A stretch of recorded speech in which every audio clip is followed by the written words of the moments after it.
Hello everyone, my name is Grayson and welcome to a new game glance where I look at new games or early access games or games that I think are sort of underappreciated or maybe haven't been seen yet. This one has a relatively small number of reviews and I just wanted to give it a bit of a shout out because it is actually a great game. This is For the Warp or FTW.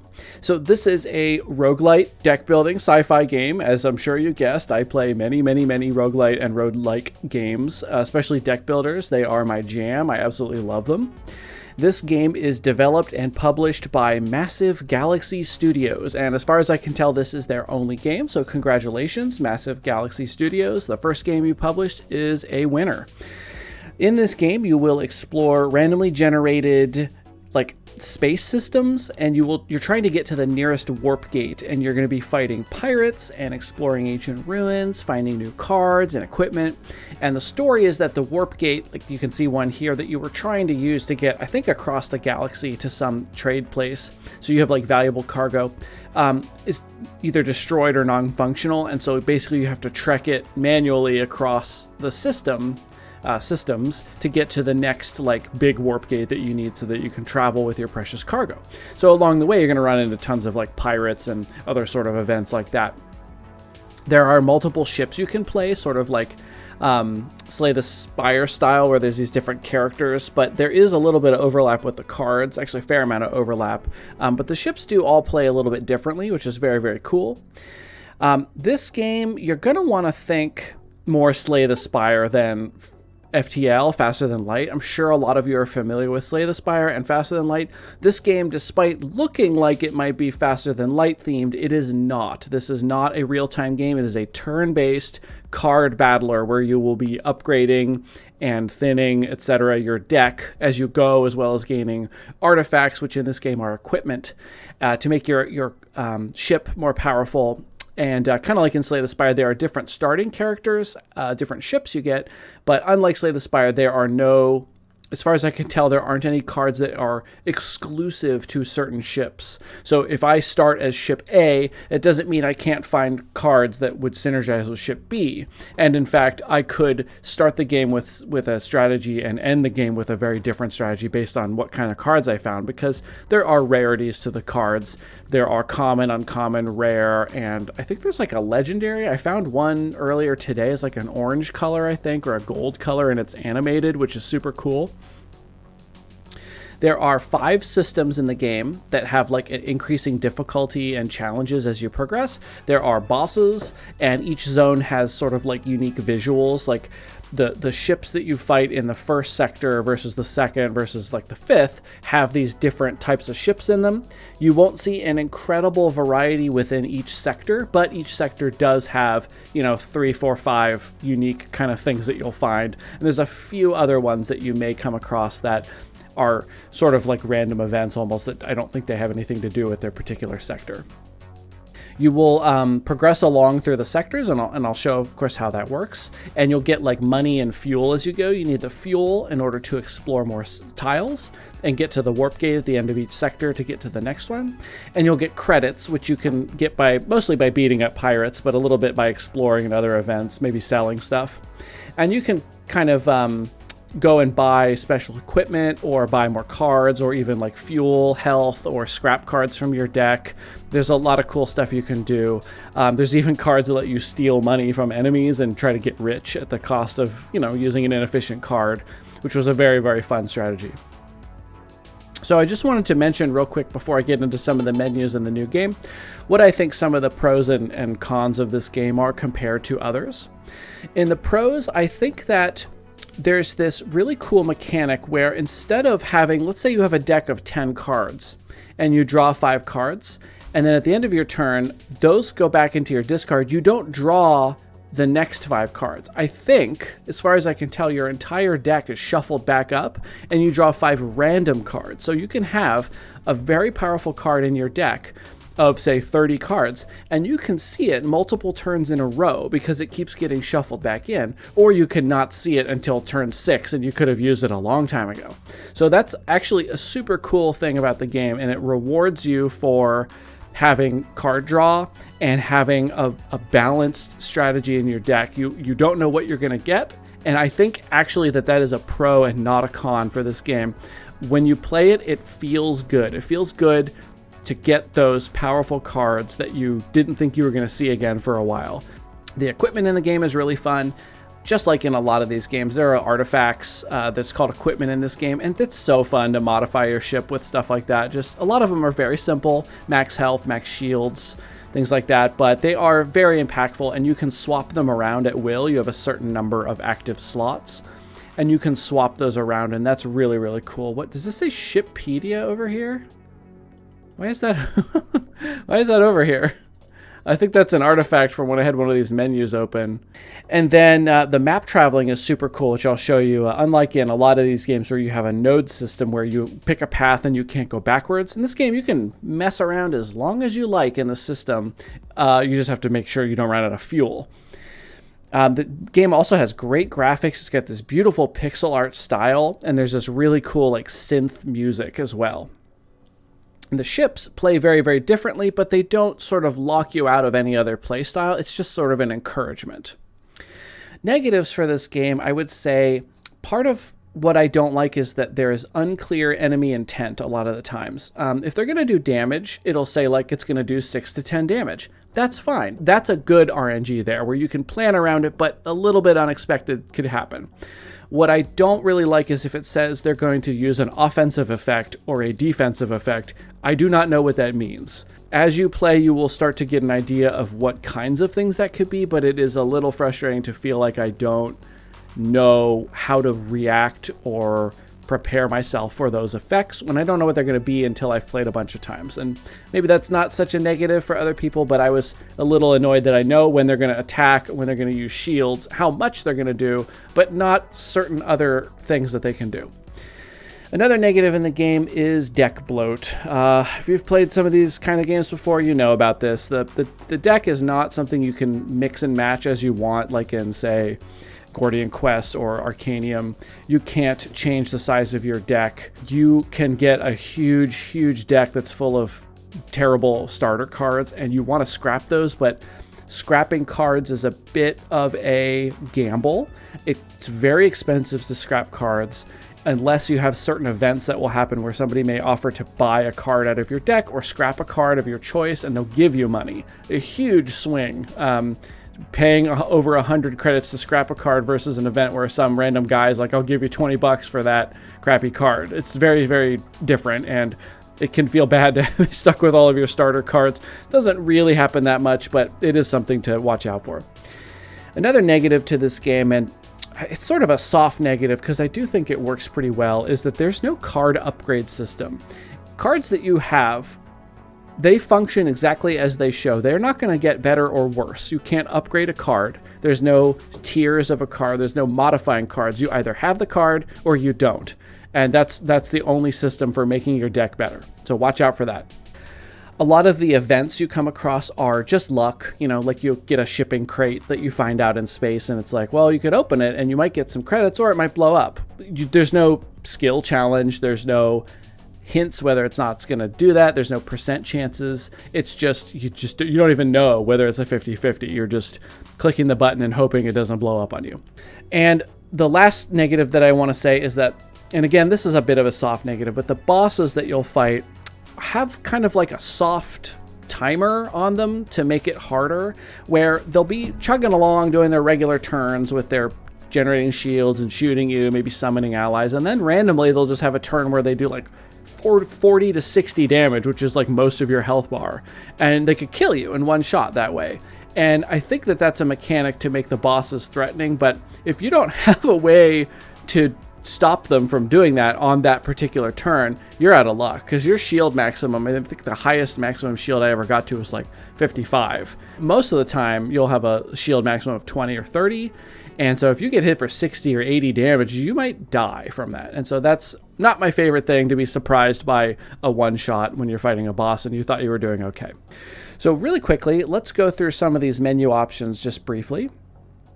We have here the collection. So this shows all the cards that I have ever acquired and used. So you can see there's these grayed out cards that I believe some of these I've had offered to me, but didn't end up picking them up, like these missile looking things here. But I have a good number of these cards now unlocked. And some of these are so fun. And the developer is actually actively adding cards. And I don't know if I mentioned that this is an early access game. This is an early access game. There was just an update a few days ago that I saw that added some new cards. In fact, here's one of those legendary ones I was talking about that's kind of got animation and sort of this, I'm colorblind, I'm going to assume this is an orange color.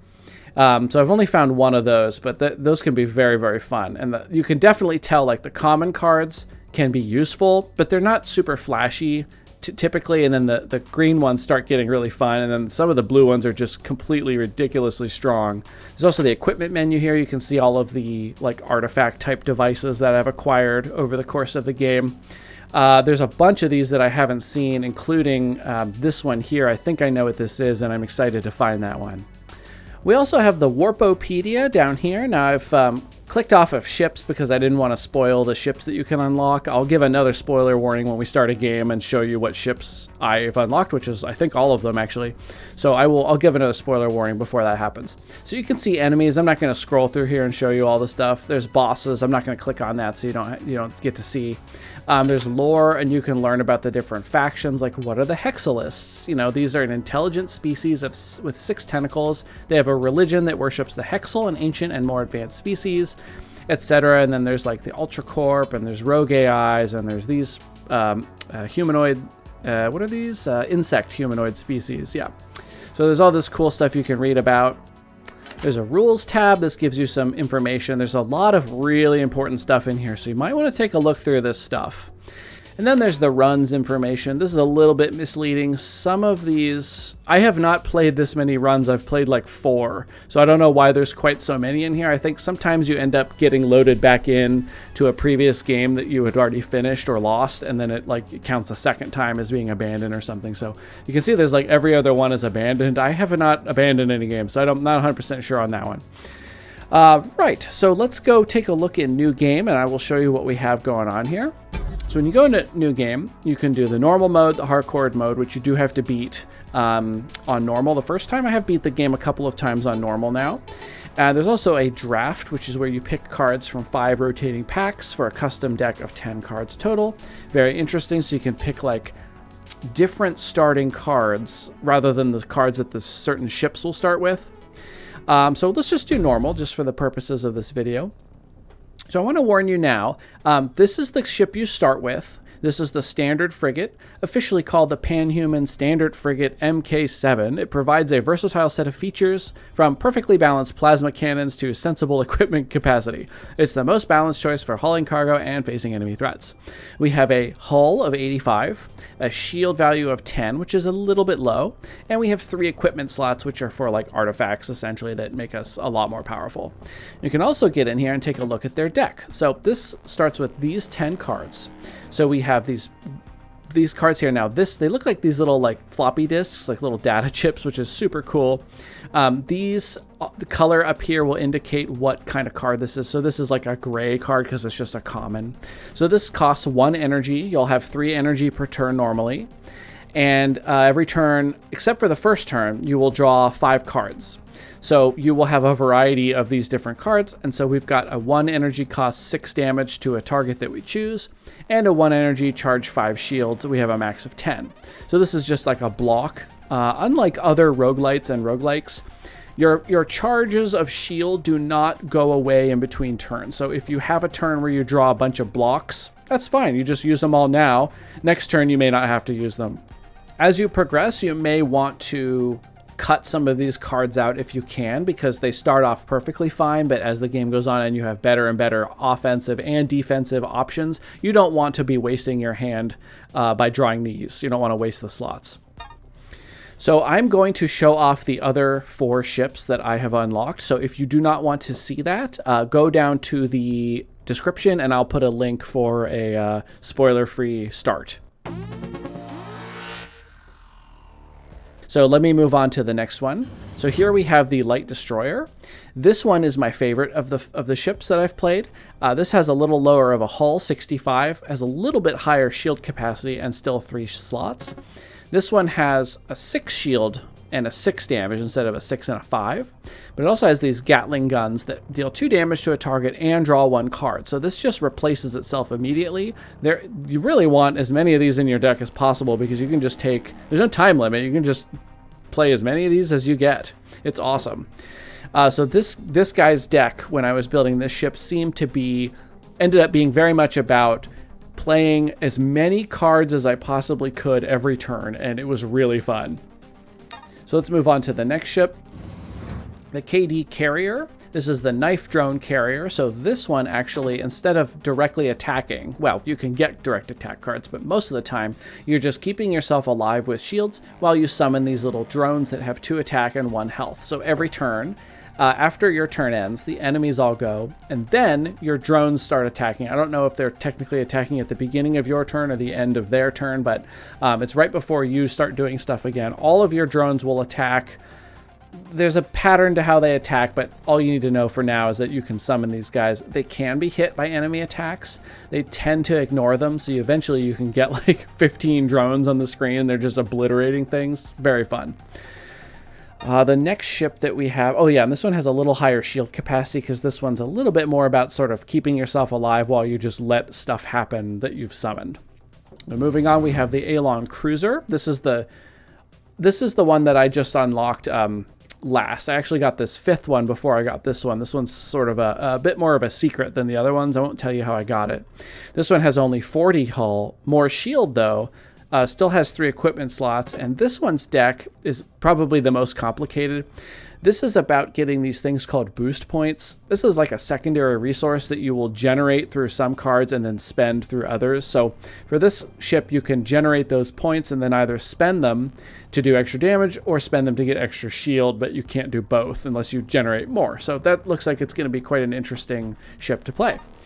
And then we have the Heavy Destroyer. Now this is I think you might get this one by beating the last boss, or maybe the 4th sector, I'm not sure. But this one has 95 hull and no shield, so you will not be mitigating damage by charging shields up. But what this one comes with is these evasive maneuvers to take less damage and a bit of healing. Now, deactivate is important. It means once you've played it in a battle, it goes out of your deck until the next battle. So this is once per battle repair. I had a number of these in one of my playthrough and was able to tank a lot of damage on one of my ships because I could heal like 3 or 4 times per battle. It was pretty effective, so I could be a little more reckless with my damage. The rest of this ship's strategy seems to also revolve around these boost points to do extra damage. So you generate the boost points and then spend them on, look, heavy cannons, alpha heavy cannon, omega heavy cannon. It's just like tons of firepower and damage, but not really much defense. Lots of health, but not going to last forever unless you are careful. One thing I didn't mention is I actually forgot to mention on the carrier, there's actually 4 equipment slots. So you can have more like artifact type thingies that boost the way your ship works, which is super, super cool. All right, so let's go ahead and start with the standard frigate.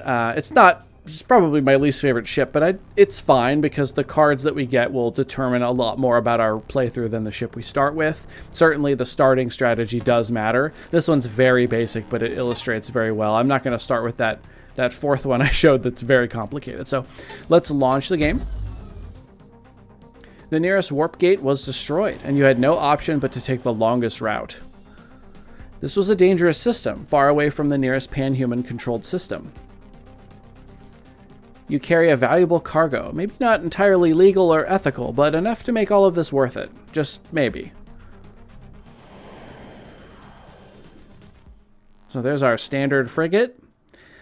So we start every system in a market. You found your way into a big market station. You need to prepare for the journey ahead, spend your money wisely. So we start with $100, 11 fuel, 75 hull. This button up here, I'll show you is how you get to your equipment, and here's your deck. So We have some things that we can purchase here. These are common cards. This says here cards. This is an uncommon card. And then here we have an equipment. Now, anytime we buy something, it's going to replace it with something else on the slot. So we can gamble. Sometimes I've had tons of money and I've bought a piece of equipment and then an even better piece of equipment filled the spot, and I just bought that one too. So for here, we could get a piece of equipment that gives us 5 max shields. That's tempting. That'd be a pretty good early game one that would hold us for a while. Totally legal shield technology, but you should check the illegal stuff. So here we have an Omega Heavy Cannon. Deals 6 damage to the target, consume all boost points, deal 6 extra damage. Now, we don't have any way to generate boost points, so this is not something that we want to buy until we start getting offered cards that would synergize with this. We have here charge 10 shield, discard a random card. It's not bad, because once we've spent our energy, then we have a 0-cost card to play at the end of the turn. And we have antimatter, charge 5 shields. If the antimatter generator is in hand, charge 10 shields and 1 energy. So that's pretty cool. That's something we could gamble on. This is basically just our shield card, but better. So this is something that I could purchase and try to get the antimatter generator, which would be pretty neat. Has to be in your hand though, so that's a little bit tough. So I think I might go ahead and purchase this shield card because it's free. I like that.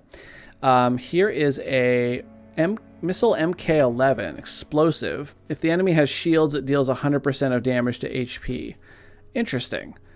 So this goes through shields, it appears. I haven't used explosives before. So this is 12 damage for 2 points. It's okay. It's not great. But it does go through shield. But most of our cards don't, so I don't see a point in purchasing that. This plus 5 max shield is probably something I want. I'm down to $20. I can only afford this one, so we're just going to move on from there. So here it shows that we are in the Varlum system. Now, if we hover over this, it actually shows the 5 systems in this game you need to progress through to win. So we need to beat the Varlum, the Carthium, the Zintho, the Sire, and the Miram. And the last boss of the Miram is the final boss of the game, and then you win the run, essentially. Once you've done that, you unlock Hardcore mode, which you can go back in and it just makes enemies tougher, essentially. So I will be playing around with Hardcore mode probably once I've beaten every ship on normal. Just make sure I know what ship is like my favorite, and then I'll take that one into hardcore. So I think that'd be a fun challenge that I want to work on at some point. Over here, we can take a look at our deck. So it shows 11. That's our maximum deck size right now. And that's because we purchased this one shield that's going to help us out defensively quite a bit, especially because we purchased a piece of equipment, which you can see here. And you can see here we have type 5 shields plus 5 max shields. Now you can see this says on and these say off. That's because we have 3 equipment slots. There are 5 slots total, but you have to, essentially, if you don't start with more than 3 like the one ship does, you have to find a way to unlock these. I have never found that yet, but I know it exists and I know what it looks like, but I have not acquired it. So you can have an infinite number of pieces of equipment down in here. And as you get them, you can swap them in and out if you want. There really aren't any, I don't think there are any ones that have negatives to them, but I can't promise that because I haven't seen them all yet. But they also have types up here, so you'll get mostly green and then eventually blue ones, which are really cool. I don't know if there are legendary ones. That would be really cool to see. But there's all sorts of different effects. I've seen max shields, max HP. I've seen like regeneration, maximum energy every turn. Just a lot of basic changes. There aren't really a lot of like crazy wow equipment pieces, at least that I've seen. So back here on our world map, we have, or on our sector map, this is the gate we need to get to exit. Now, why don't we just run to the gate? Well, that's because each movement we have takes 1 ship fuel. So no matter where I go, I use 1 piece of fuel. And the problem is that if I just run to the gate, I am not going to have enough fuel. I will lose all my fuel pretty much very quickly, and I won't be gaining cards and money that I can use to become stronger. And then the final boss will beat the crap out of me with this deck. I mean, there's no way I can beat probably even maybe the second boss if you're lucky, but I can't imagine beating the 3rd or further bosses with this deck. That's not going to work. So what we want to do is fight ships. Every time we fight an enemy, we're going to be granted a card at the end, which we can take or skip if we don't want it to bloat our deck, because again, you cannot take stuff out. We'll also get credits, and sometimes, most of the time, you get fuel as well. So you can actually fight your way to the end and have more fuel than you started with. So there are little frowny faces that are red like this. These are enemies. See if it'll show me. It's hard to hover over ones that are right next to you because it'll try to hover the arrow. But this is a hostile right here. This here is an event, random encounter. So this could be like a crate that you find and it might have stuff in it. Or it could be a guy that's like, I ran out of fuel, can I have some? Or it might be a guy that's like, hey, I'll repair your hull for free. Like, you don't know what you're going to get. There's also obstacles. We just cannot move this way. They almost never cause a problem, but there was a time in a game I was playing where I was headed to the warp gate, and I did actually get in like I got completely surrounded by obstacles, and I had to go all the way back around and waste a bunch of fuel.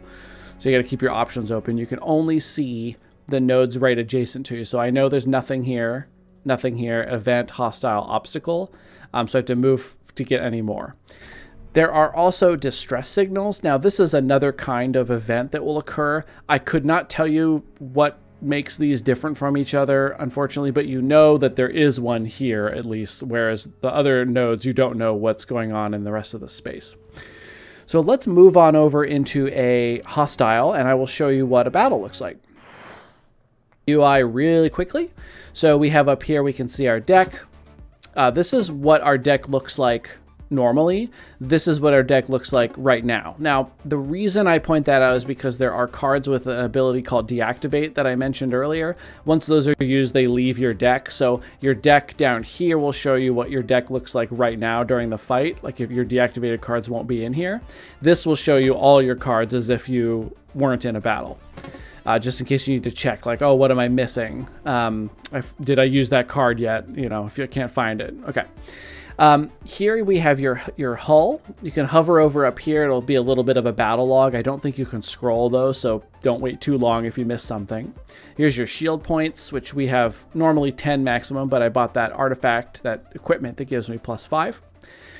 In fact, here it is. You can actually click on this and double check what equipment you have on, which is super cool. Or you can hover over it right here, +5 max shields. We also have 10 fuel. It's in combat because there are weapons that use your fuel. Like you just like throw a canister of fuel at the enemy ship and it blows up. Your money is also here in combat. Again, that's because you can gain or spend money in combat using certain cards, which is really funny. There's a card that you can hack enemies and steal their credits. There's a card you can bribe enemies to just leave the combat. That's pretty funny. There's also action points here. So this is your energy. It shows this 3 because we will get 3 per turn unless something changes that. There are equipment pieces that will increase that. There are cards that will give you more equipment, you know, next turn or this turn or whatever. But for now, we have a very basic deck of just 3 points. First turn, you will draw 3 cards. Subsequent turns, you will draw 5 cards. So the first turn is a little touch and go because if the enemies are all going to attack you and you didn't draw any defense, you're out of luck and you're going to take some damage. Now over here on this side, we have our enemy here, a free zone pirate. So they have 0 shields, they have 35 hull, and they're going to attack for 3 to 9 damage when we end the turn. So that means that we want to have, you know, in the neighborhood of 10 shield would be great so we don't take any damage. We could get away with a single one, but in this case, we only have these 3 cards anyway. So we're going to go ahead and play a shield. The nice thing about this game is you can drag a card onto almost anywhere to activate it. So for an offensive card like Plasma Burst, we're going to drag it onto the pirate we want to attack. It shoots them. Pretty cool little pixel graphics there. And then for shields, we can just drag it like over here. We can drag it onto the enemy. Doesn't matter. Your turn will automatically end if you've used all your actions and don't have anything else to do, which is fine with me. I don't know if that's actually a setting or not you can turn off, but we can take a look. So then, now this is one of the gripes I had with the game is this says offensive effect. I don't know what that means. You know, there's a variety of things they can do, such as making you discard cards or locking a certain card in your hand from being used. They can summon things, but you don't know what it's going to be. And it was an intentional decision, obviously, because when they're gaining shields or attacking you, it shows you what they're going to do. But in this case, for some reason, offensive effects and defensive effects, you just don't know what they're going to do. So here what we want to do is, that does not mean damage, however. So offensive effect is going to be like a debuff to us or summoning an ally. So they're not going to be hitting us, so I don't need to focus on shielding. So we'll go ahead and Plasma Burst. We have 2 points left, so we're going to shield, and we're at maximum health, or shield, so we don't really need to do anything here. Nothing stays in your hand when you end turn, so it does not matter whether we use that or not. So I just took damage. Looks like they set me on fire, so I took 2 damage for 1 turn. So that goes through the shield because it's like flame. It's like kind of a debuff thing that does that. So unfortunately, we have taken a little bit of damage. So it's going to attack us for 3 to 9 damage. In this case, we don't need to defend at all. We've already got max shield, so we're just going to Plasma Burst 3 times. Pirate's going to shoot me. Only did 4 damage, so here we can just finish the pirate off. Bam. Enemy explodes into tiny pieces. For the warp. Or for the win. So we've got 34 credits, and then we get to pick a card. So we have the Flux Defluxer. Choose one, gain +2 shield capacity, or lose 2 shield capacity, but deal damage to target equal to shield capacity. This is actually a great card. Or Rocket Salvo. Deal 18 damage to target. Draw 1 card. Now, this is all 3 of our energy, so the drawing card is useless unless we draw something that costs 0, or if we gain more energy through equipment somehow. In this case, this makes me nervous to have a card that if I attack, I cannot do anything else. So I do like this card. I think gaining maximum shield through equipment and through card effects is pretty powerful, especially then when you can spend it as a huge damage source. So I'm going to take this Flux Defiler. So we've moved into that slot, and now we can still, like, we got another hostile here, obstacles in our way here. We can still go back and do like a random encounter. We can go back where we came from. We can go wherever we want in here and backtrack as much as we like, as long as we don't run out of fuel. So that's one nice thing. There's not that node system where you have to pick your path, and for some inexplicable reason you can't go, you know, wherever you want. I do like how they did that. So before we wrap up this new game glance here, let me head on over and do a random encounter real quick. Let's just see what kind of stuff we get. So we found some ruins. This is an interesting one. What you do here is you've entered an old Xintho temple ruins. Maybe you can find some hidden treasures. So in the first floor, so just in the entrance here, we found some credits. We can click this floor 2. It costs 1 fuel, but we will find what I've found is basically always more credits. But you usually also take some hull damage. So this is very dangerous because you're going to basically spend a bunch of fuel to get some money, and it's kind of a gamble. I'm going to do it in this case because it's fun. So we got 15 credits, lost 2 HP and 1 fuel. We got 18 credits and lost 2 HP. 16 credits and lost 1 HP.